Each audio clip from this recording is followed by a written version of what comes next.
Graça e paz, povo de Deus. Como vocês estão?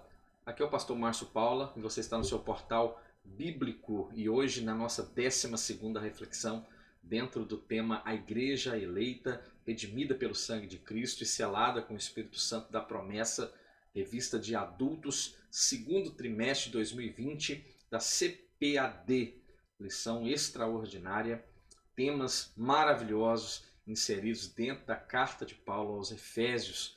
Eu gostaria de fazer uma oração e depois desta oração nós iremos fazer todas as leituras relacionadas ao nosso assunto de hoje. Vamos orar? Senhor, nós a Ti clamamos e suplicamos pela pessoa bendita do Teu Espírito que possa trazer iluminação à nossa mente para que possamos compreender as coisas naturais e as coisas sobrenaturais que o Teu Espírito deseja revelar a nós através deste assunto. Assim nós oramos e o fazemos em nome de Jesus. Amém.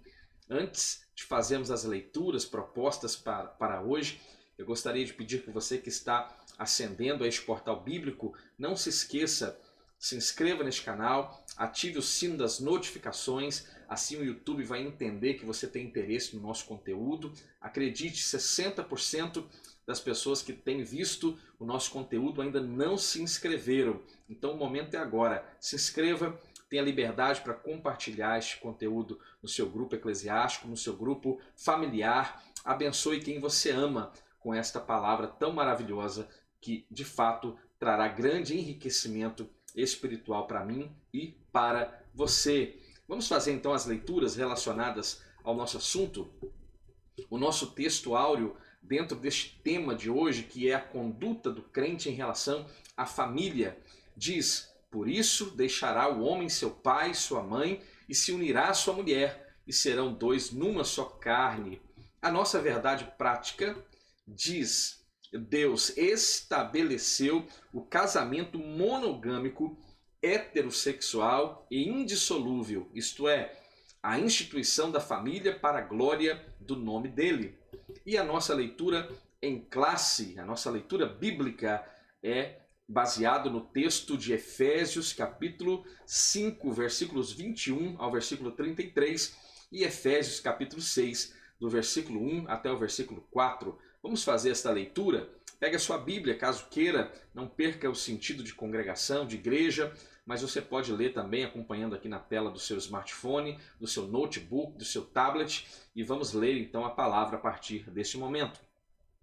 Sujeitando-vos uns aos outros no temor de Deus.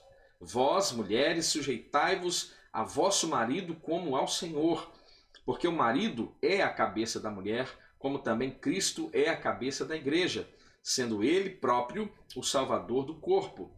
De sorte que, assim como a igreja está sujeita a Cristo, assim também as mulheres sejam em tudo sujeitas a seu marido. Vós, maridos, amai vossa mulher, como também Cristo amou a igreja e a si mesmo se entregou por ela, para a santificar, purificando-a com a lavagem da água pela palavra, para a apresentar a si mesmo igreja gloriosa, sem mácula, nem ruga, nem coisa semelhante, mas santa e irrepreensível. Assim devem os maridos amar a sua própria mulher como a seu próprio corpo. Quem ama a sua mulher, ama-se a si mesmo, porque nunca ninguém aborreceu a sua própria carne, antes a alimenta e sustenta, como também o Senhor a igreja, porque somos membros do seu corpo. Por isso, deixará o homem seu pai e sua mãe, e se unirá à sua mulher, e serão dois numa só carne. Grande é este mistério, digo, porém, a respeito de Cristo e da igreja.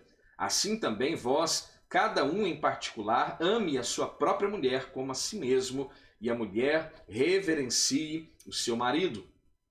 Vós, filhos, sede obedientes a vossos pais no Senhor, porque isto é justo.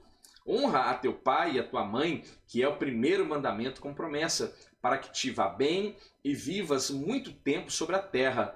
E vós, pais, não provoqueis a ira a vossos filhos, mas criai-os na doutrina e admoestação do Senhor. Que texto maravilhoso, textos de Paulo aos Efésios, e esta lição de hoje, de fato, tem esse sentido relacionado à família, uma lição direcionada aos casais, aos relacionamentos familiares, à conduta do crente em relação à sua casa, em relação à sua família. E dentro deste tema nós temos um objetivo geral que precisa ser observado e, se possível, alcançado no final desta reflexão, que é mostrar que o relacionamento harmonioso está incluído no projeto divino para a família cristã.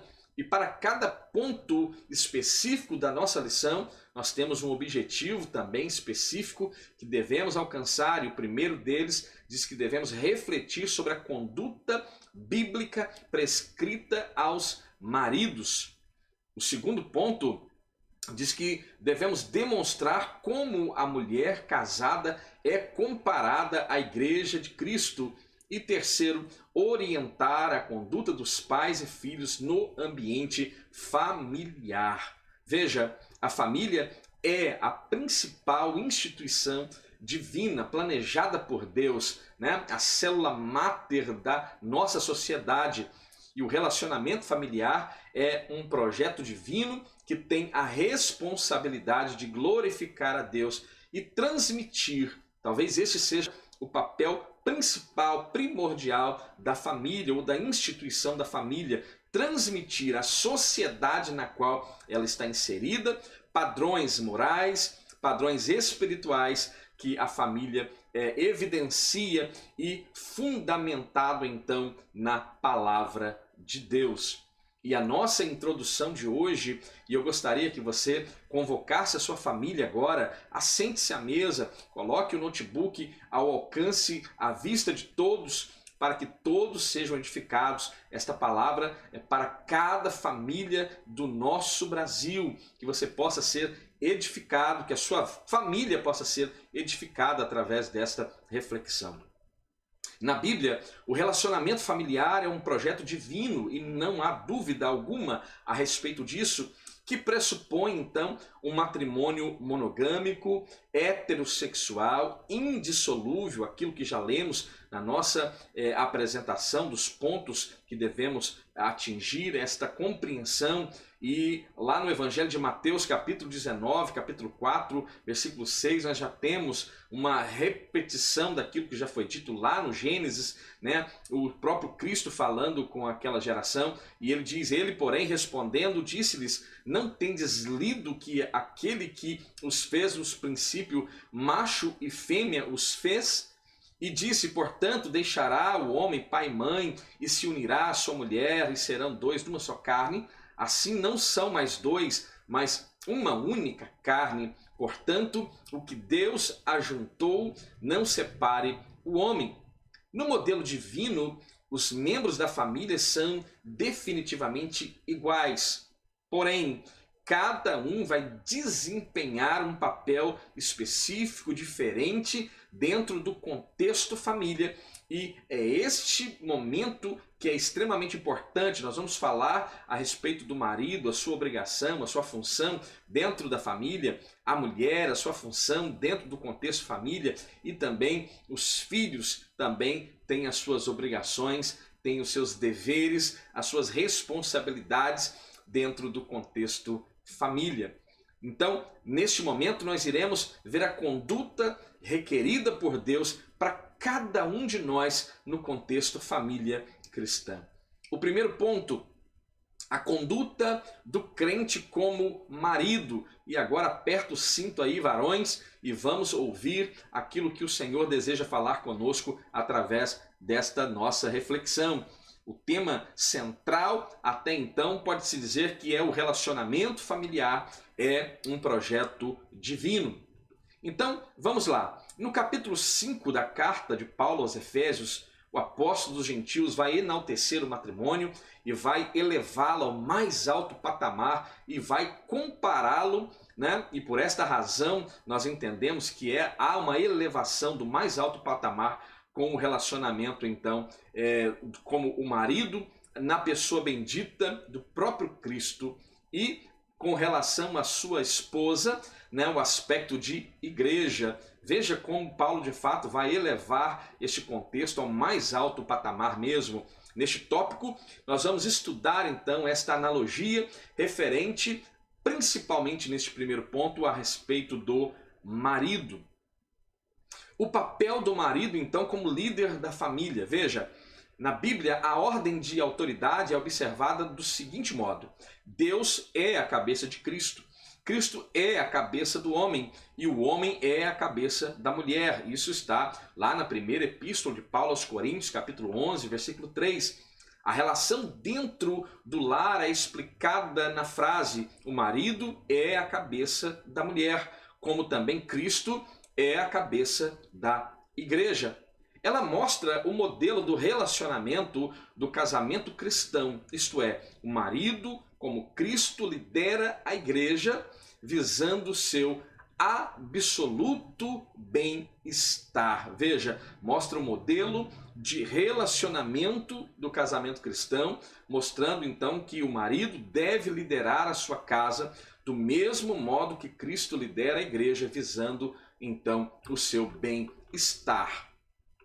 Aqui é necessário ressaltar uma questão extremamente importante, principalmente nós que estamos inseridos, a nossa geração inserida no século XXI, é muito importante que nós tenhamos isso em mente, porque além de ser importante, este ponto deve ser uma ferramenta de aprendizado e nós temos que buscar a aprender e a compreender estes raciocínios para que nós não sejamos enganados, que nós não caiamos no engodo que este mundo tem vivido e que nós sejamos de fato igreja bem estabelecida e com uma firmeza de fé e de propósito muito bem sólidos em Cristo. Veja, o movimento feminista com um viés neomarxista considera esse modelo de família como um sistema opressor do homem contra a mulher, e aí você vai observar, e eu sugiro que você faça uma reflexão, leia um pouco a respeito de Karl Marx, e você vai ver justamente a base, ou talvez as ideias principais que era combatido pela sua ideologia, no sentido de família, no sentido de religião, no sentido do Estado. E então nós vamos compreender um pouco a respeito da ideia marxista e nós vamos compreender a mente feminista do século XXI, que se contrapõe, por exemplo, ao movimento feminista que está estabelecido dentro do contexto bíblico. Como assim? Havia um movimento feminista dentro da Bíblia Sagrada? Ora, eu quero lhe apresentar, ou lhes apresentar, as filhas de Zelofeade. Elas se julgaram totalmente prejudicadas por uma lei a respeito da herança e elas reuniram-se, as 5 filhas de Zelofeade, que não havia tido um filho varão, um filho homem, e elas vão até Moisés para reivindicar que elas, como filhas, deveriam receber sua parte na herança de seu pai. E veja, o próprio Deus que estabeleceu a lei, Moisés apresentará a demanda daquelas mulheres a Deus e Deus vai encontrar que há justiça na sua demanda, na sua reivindicação, e o próprio Deus vai fazer um adendo à lei, estabelecendo então que elas teriam sim direito à herança que era de direito do Senhor, seu pai. Veja, há um movimento de reivindicação feita por mulheres dentro do contexto bíblico, mas observe a maneira como elas foram fazer suas reivindicações, totalmente diferente da mentalidade atual e que nós, enquanto cristãos, há algumas expressões de movimentos feministas dentro das igrejas. Há de se ter esta responsabilidade para que o contexto bíblico, para que a função estabelecida, marido, esposa, filho, não seja contrariado a despeito daquilo que a própria palavra nos ensina e nos admoesta para que vivamos de tal forma. Então veja, ao contrário do discurso neomarxista falacioso, veja, nós vamos encontrar dentro das escrituras o modelo cristão está fundamentado e o fundamento deste modelo cristão está fundamentado no amor. No Evangelho de João, capítulo de número 13, versículos 34 e 35, eu gostaria de ler juntamente com você agora, diz que um novo mandamento vos dou, que vos ameis uns aos outros como eu vos amei a vós, que também vós uns aos outros ameis. Nisto todos conhecerão que sois meus discípulos, se vos amardes uns aos outros. O caráter cristão, né, é evidenciado através da demonstração de amor. E dentro do relacionamento é extremamente importante não apenas uma demonstração de amor. O homem é um ser muito visual, ele é movido por aquilo que chega aos seus olhos, né, os seus instintos. Mas a mulher, ela é um ser mais frágil, ela, por certo, ela gosta muito de ouvir aquilo que lhe vem aos ouvidos. É extremamente importante e é importantíssimo que nós, homens, também tenhamos esta motivação, né, de também falar aos ouvidos das nossas esposas a respeito do nosso amor, a respeito do nosso relacionamento. Então, o amor como um elemento primordial. E de fato o amor é um elemento primordial não apenas no contexto família, mas no contexto igreja, no contexto relacionamento interpessoal. O amor é a ferramenta mais importante, mais primordial, eu diria. O marido, além de liderar, deve também amar sua esposa, assim como Cristo amou a igreja. Veja, em Efésios 5:25 nós lemos este texto, eu gostaria apenas de relê-lo aqui para uma boa compreensão. Diz: vós maridos, amai vossas mulheres, como também Cristo amou a sua igreja e a si mesmo se entrega ou se entregou por ela. Isso implica a prática de uma vida de sacrifício. É uma vida sacrificial. Como diz as Escrituras, Cristo amou a sua igreja e a si mesmo se entrega por ela. Então, o aspecto de amor está relacionado dentro de um relacionamento conjugal também no sentido de sacrifício, né? Este amor sacrificial, né? Que você se entrega de fato em favor do seu cônjuge, né? Como uma demonstração cabal de amor e de respeito em relação ao outro. O amor de Cristo para com a igreja foi totalmente altruísta e incondicional. É aquilo que se aprende quando lemos na carta de Paulo aos Romanos, capítulo 5, versículo 8, diz: mas Deus prova o seu amor para conosco em que Cristo morreu por nós, sendo nós ainda pecadores. Veja, Cristo não olha nem para a nossa natureza até então, e ainda assim ele se oferece em favor da nossa vida, da sua vida. E eu lhes pergunto, seria esta uma grande demonstração de amor? Claro que sim. A maior demonstração de amor é vista na cruz do Calvário. Assim, a igreja foi atraída para Cristo por meio do amor. E não por ameaças, não por imposição, não por uma mera uma ação de autoritarismo. Desse modo, os maridos devem também manter a união e a harmonia dentro do seu relacionamento, a sua harmonia conjugal, por meio do exercício do amor. Não há espaço para autoritarismo dentro de um relacionamento a dois. A base deste relacionamento precisa estar solidificada sobre o amor. O cuidado do marido em relação à sua esposa. A Escritura vai enfatizar que a esposa é parte do marido quando a palavra declara: quem ama a sua mulher ama a si mesmo.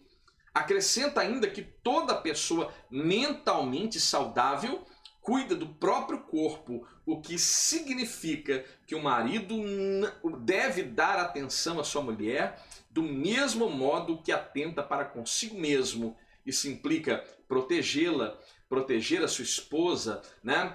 Prover-lhe uma vida digna, né? E a minha oração é para que todos os homens, né, possam ter seus empregos preservados neste momento de adversidade, para que eles possam ter a sua renda mensal, para prover o alimento, o mantimento para suas esposas, para suas famílias, nesse momento tão tenso no qual estamos vivendo.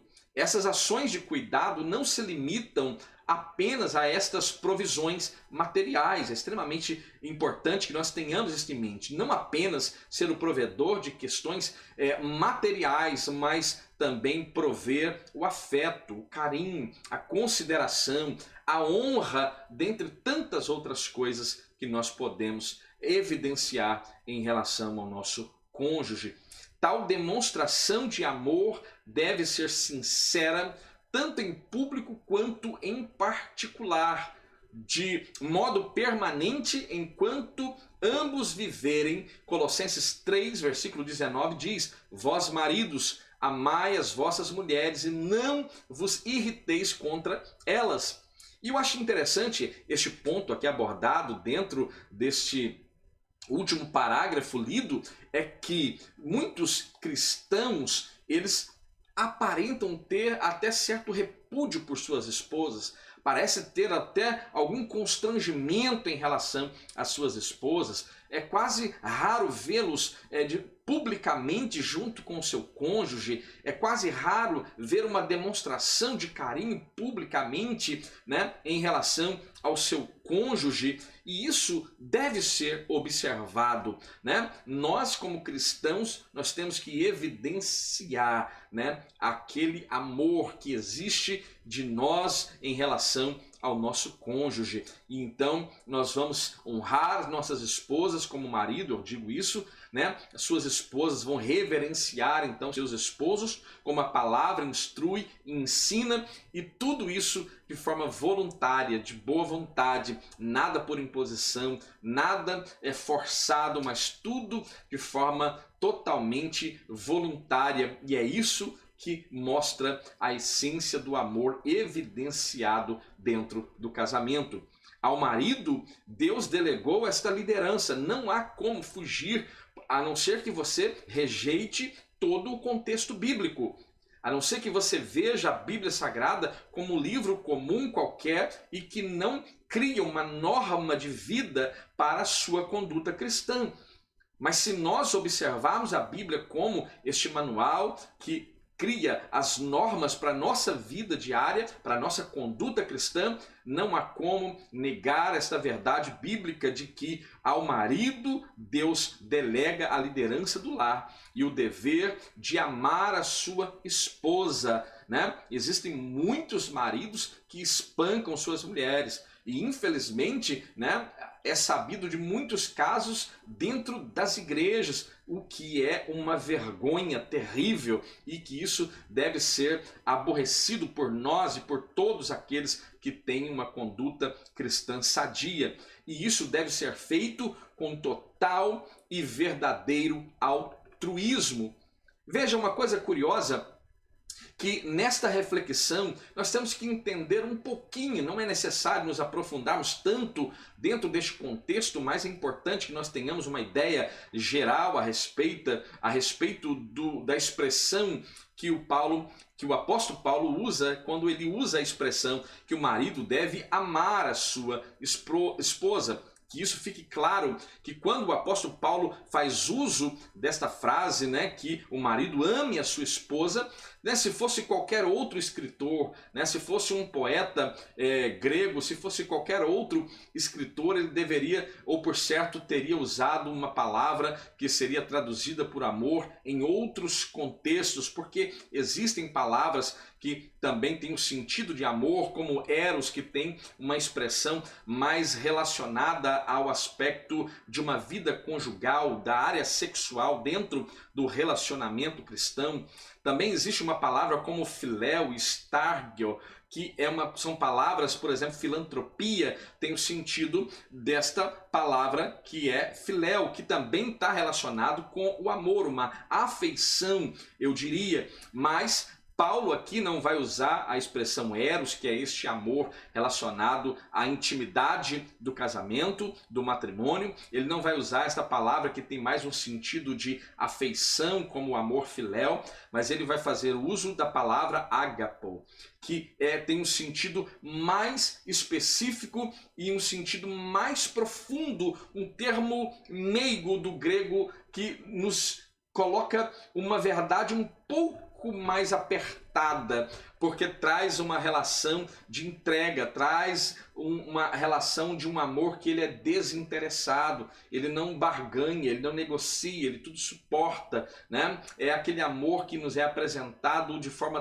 tão gloriosa e rica em 1 Coríntios capítulo 13, e que é uma representação do amor com o qual Cristo ama a sua igreja. Então é interessante nós termos esta perspectiva a respeito das obrigações do marido dentro do relacionamento, dentro do casamento. E você, marido, que foi ministrado até agora, é momento de você fazer uma autoavaliação, de você olhar para dentro de si, de você olhar para dentro do seu relacionamento e fazer as suas ponderações. Eu tenho dito que o meu relacionamento com a minha esposa, irmã Regiane Barbosa, eu digo que é como um vinho, o tempo vai passando e eu tenho tido a gloriosa sensação de que ele está melhorando, de que o amor tem sido a razão pela qual estamos de fato unidos em Cristo e a nossa família bem estabelecida na presença de Deus. Agora, a conduta do crente como esposa. A conduta dessa mulher cristã agora vai ser avaliada. Então você, mulher, agora aperte o cinto e vem comigo nessa viagem, porque você precisa também aprender. Nós, como um todo, precisamos aprender, né? E a cada dia que passa, a única impressão que eu tenho é que pouco sei ou nada sei. E quanto mais eu aprendo, mais eu percebo que eu preciso aprender mais. E você também, mulher de Deus, precisa aprender também, e você vai ser edificada por esta palavra. Abra seu coração e venha comigo nessa reflexão. De acordo com a analogia do apóstolo Paulo em relação ao matrimônio, a mulher casada é comparada à igreja de Cristo. E nesse ponto nós veremos a conduta requerida da esposa cristã. Se por um lado observar a conduta do marido lhe é exigido como o próprio Cristo ama a sua noiva, a igreja, de modo que se entregou por ela, do outro lado, em contrapartida, está então a mulher sendo equiparada como a igreja. E nós que fazemos parte da igreja, nós que somos noiva do Cordeiro, nós sabemos de todos os desafios que nos é imposto. Nós sabemos de todas as dificuldades que nos é imposta. Nós sabemos de toda a luta diária, contínua, do aspecto de santificação, de viver uma vida pacífica, para que possamos, de fato, chegar à eternidade e viver, então, as bodas, e já não mais noiva, mas esposa de Cristo. Veja, olha o desafio da igreja. Esse é o seu desafio como mulher cristã. A mulher que é vista dentro da Sagrada Escritura, no contexto família, dentro de um relacionamento conjugal, como a própria igreja. E então eu te convido a olhar para as provações da igreja e que você se comporte como a igreja, uma vez que você, por analogia, é equiparada a ela. Então o conceito de submissão cristã, veja, submissão aqui já é uma palavra que a gente precisa compreender de uma forma clara. Veja, submissão é estar sob uma missão. E a mulher, ela não foi criada para estar atrás do seu marido, ela também não foi criada para estar à frente do seu marido. A mulher, acredite, ela tampouco foi criada para suprir uma necessidade sexual do homem, mas a mulher, ela foi criada para suprir o aspecto de solidão. O homem estava só. Todos os animais que foram criados por Deus, havia macho e fêmea. E Deus olhou para tudo e disse, é bom. Mas quando Deus olhou para Adão, e talvez o coração dele estava apertado pela solidão, Deus disse, isso não é bom, vou fazer para ele uma auxiliadora, uma adjutora que lhe seja idônea. Aqui o sentido é de equiparado, não superior nem inferior, mas há um equilíbrio. Deus coloca a mulher sob a mesma missão que outrora estava estabelecida ao homem. As Escrituras ensinam a sujeição de uns aos outros no temor de Deus. Dentro dessa perspectiva, alguns exemplos de submissão são apresentados para nós dentro do contexto bíblico. Por exemplo, das esposas aos seus maridos, dos filhos aos seus pais, dos servos aos seus senhores, e no caso das esposas, essa submissão ela deve ser assim, como a igreja está sujeita ou submissa à pessoa bendita de Jesus Cristo. Eu ouso dizer que se uma mulher cristã não está preparada para atender esta exigência bíblica, ela tampouco estará preparada para atender esta mesma chamada agora no aspecto igreja. Porque a semelhança, ela é aqui mostrada em proporções, eu diria, iguais. Portanto, aqui não se trata, veja, de uma sujeição irracional. Não se trata aqui de simplesmente se submeter ao governo de alguém, ao domínio de alguém. Mas aqui se fala de uma submissão que ela é voluntária e que ela também é grata por se submeter àquela condição, porque ela sabe que aquela é a melhor condição que Deus proveu para ela. Estar sob a liderança de um esposo que ama, que provê, que cuida e que tem todas as coisas no seu controle. E este matrimônio, ele é um matrimônio abençoado, e este matrimônio sendo abençoado, todas as áreas deste matrimônio são abençoadas, áreas relacionadas ao ato mais íntimo dentro do relacionamento, a libido, o amor, ele vai governar, e quando isso acontece, os céus se alegram, há gozo no coração de Deus por observar um relacionamento sadio e uma família crescendo e seus filhos crescendo. E a Bíblia usa uma analogia, e aqui neste portal bíblico nós temos uma lição, Salmo de número 128. Eu vou deixar aqui no card para você, acenda a playlist dos Salmos, Cânticos e Orações da Alma, e lá você vai encontrar uma reflexão sobre o Salmo 128, da mulher que é como uma videira frutífera ao lado da casa. Veja, é algo profético, lindo e maravilhoso para as nossas reflexões enquanto família cristã. O posicionamento do homem e o posicionamento da mulher, cada um no seu devido lugar, não se opondo, mas unindo-se e se complementando e se complementando, e o nome de Deus sendo glorificado. A condição da mulher cristã, então. Na cultura judaica é bem verdade que a mulher ocupava uma posição, eu diria, quase que secundária, e era parte, como se fosse parte da propriedade de um homem mesmo. Na sociedade grega, as mulheres eram tratadas como inferiores, algumas esposas até mesmo, e isso é muito fácil de averiguar a veracidade disso, é só observarmos as histórias que nós temos acesso com tanta facilidade. Algumas esposas eram até mesmo escravizadas.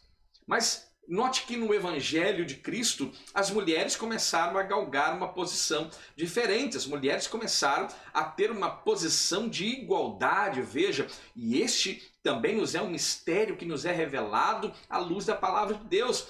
Em Gálatas 3:28, o mesmo apóstolo dos gentios, escrevendo aos irmãos Gálatas, ele diz: nisto não há judeu, nem grego, não há servo, nem livre, não há macho, nem fêmea, porque todos vós sois em Cristo, um apenas em Cristo Jesus.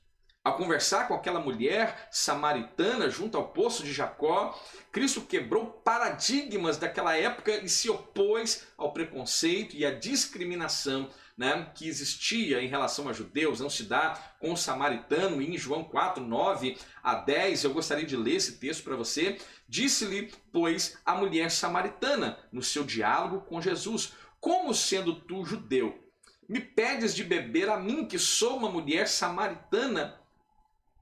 E Jesus responde e disse-lhe: se tu conheceras o dom de Deus, e quem é o que te diz, dá-me de beber, tu lhe pedirias e ele te daria água viva. Veja como Cristo vai quebrar todo um paradigma histórico, é quebrado pelo comportamento de Jesus Cristo diante de uma mulher samaritana.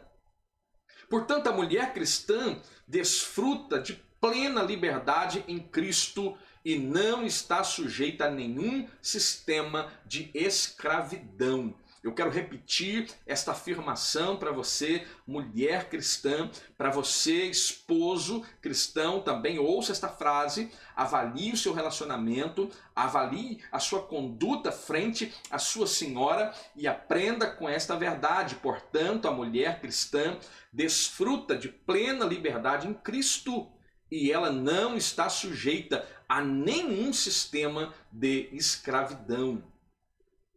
A reverência, então, devida ao marido. O amor do marido para com a esposa deve ser altruísta.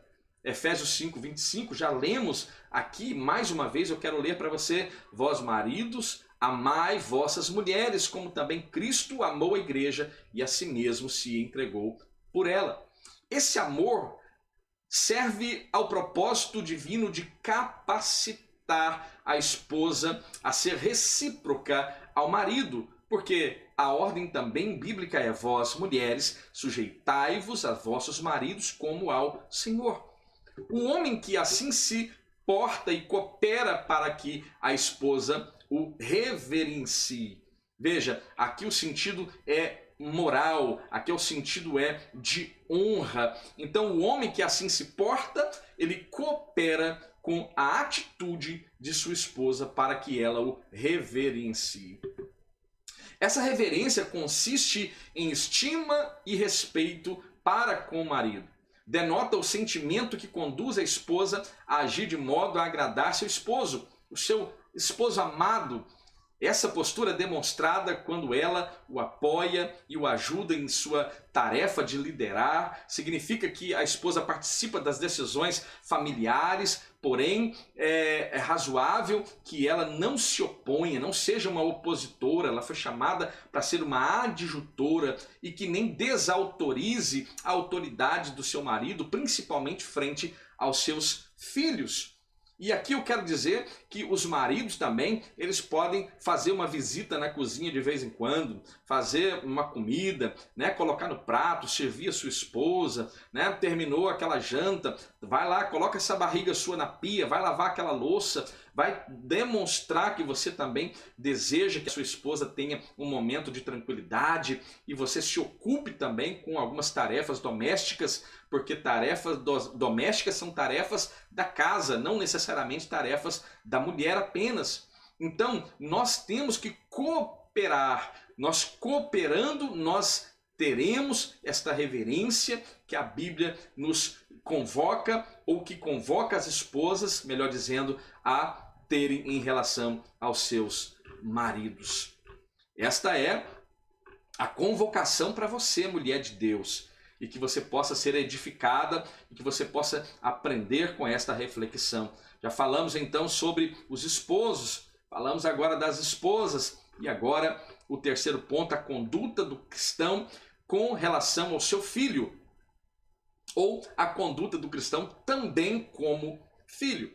Primeiro, a responsabilidade dos pais. Os pais devem criar os seus filhos na doutrina e admoestação do Senhor.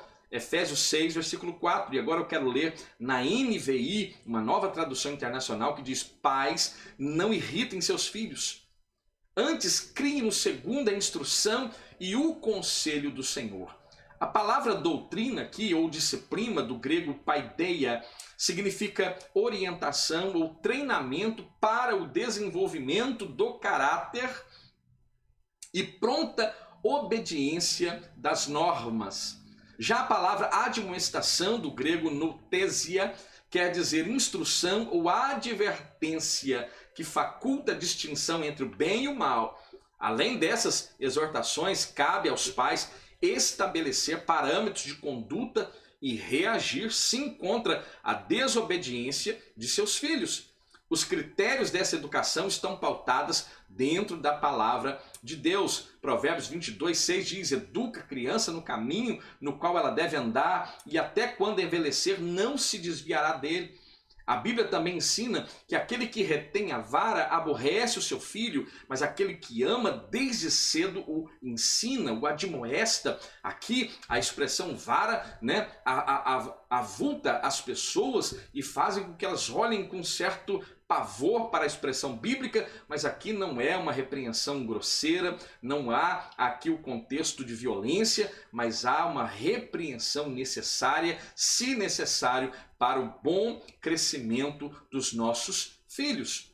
Por outro lado, os pais não devem buscar, ou na verdade não devem abusar desta autoridade recebida, pois eles devem educar com brandura, amor, sem rigor exagerado, excessivo e imposições que beiram injustiça, a fim de que não incitemos os nossos filhos à ira. E a própria palavra nos aconselha que nós não devemos então provocar a ira dos nossos filhos.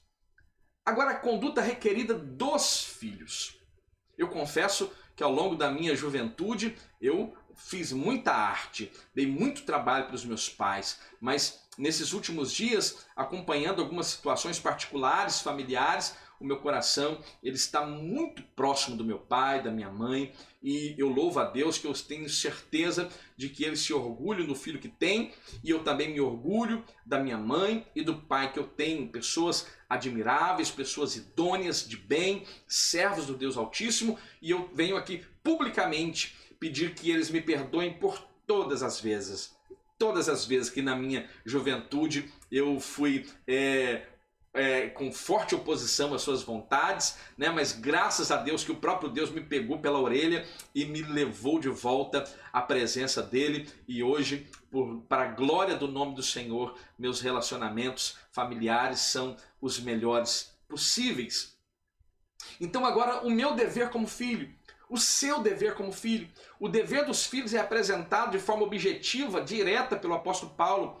Vós, filhos, sede obedientes a vossos pais, e ponto. E por que, Paulo, eu preciso ser obediente aos nossos pais? E a resposta é porque isso é justo. Essa explicação dessa postura é simplesmente categórica, imperativa, porque isso é justo.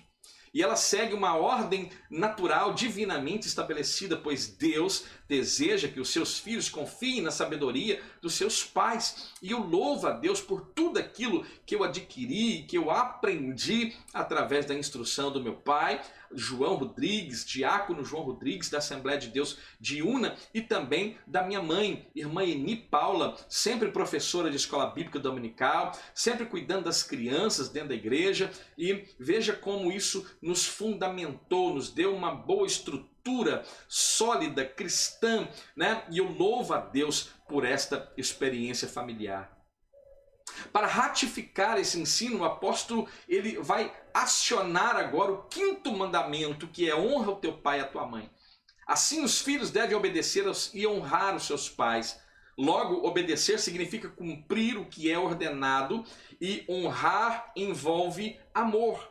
Honrar envolve respeito, e também é extremamente importante que esta honra seja evidente em relação aos seus pais, né? E até mesmo sustento, se for necessário e se houver necessidade. O filho deve prover até o sustento para os seus pais, se assim fizer necessário. Portanto, a obediência é devida enquanto os filhos viverem sob a tutela dos seus pais. E a honra é um dever enquanto este filho vive, enquanto a vida dura. A honra é um dever. E o mandamento com promessa aos filhos que obedecem e honram seus pais, há aqui uma promessa dupla que lhe é assegurada, para que te vá bem e que vivas muito tempo sobre a face da terra. Essas bênçãos incluem prosperidade exterior e vida longa. Embora as dádivas espirituais estejam aqui implícitas, a ênfase recai sobre os benefícios materiais. Significa que, ao obedecerem e honrarem seus pais, os filhos submetem-se ao arbítrio de Deus, que, segundo a sua boa vontade, os recompensa com tais benesses especiais. Veja, já falamos do esposo, da esposa, e agora falamos a respeito dos filhos. E a nossa conclusão diz: no modelo divino, todos os membros da família cumprem deveres específicos. O marido tem o dever de liderar a sua esposa, a esposa tem o dever de submeter-se e respeitar a liderança de seu marido. Aos pais, o dever de educar seus filhos segundo as Escrituras. Veja, aos pais, a obrigação de educar. Veja, não é igreja, não é pastor que educa seu filho. Tem família que chega com as suas crianças rebeldes, desobedientes e jogam dentro das igrejas e acham que ali o pastor ou as lideranças infantis têm que dar jeito. Não, isso é você que tem que dar jeito. Né? Existem famílias que acham que os professores seculares vão educar os seus filhos, que são responsabilidades deles. Mais uma vez, aqui a resposta é não. A obrigação é sua. Aos professores seculares que ensinem matemática, ciência, filosofia, mas educação você precisa dar ao seu filho. E outros querem exercer a função que apenas lhe é otorgada por Deus como um Estado, e você não deve permitir que o Estado intervenha na educação do seu filho enquanto família. Então aos pais deve este dever de educar, e esta educação deve ser pautada nas Escrituras. Aos filhos também o dever de obedecer, de honrar os seus pais. Assim, sabe o que acontece? O amor reina. O amor governa, o respeito é mútuo e a prosperidade que faz tão bem para todo mundo começa a existir dentro da nossa família de forma como o próprio Deus planejou em favor da minha vida e em favor da sua vida. Que Deus possa abençoar a sua vida. Você que ficou até agora, se inscreva, ajude este canal. Eu me sinto motivado todas as vezes que eu vejo um novo inscrito, todas as vezes que eu vejo um like. Compartilhe, dê o seu like, se inscreva, ative o sino das notificações e que eu peço agora ao Espírito Santo que visite a sua vida, lhe dê entendimento e lhe dê paz quando você for ministrado por esta lição. Assim eu oro no nome de Jesus. Meus queridos, Deus abençoe a vida de cada um. Fiquem bem, fiquem em paz e até a próxima.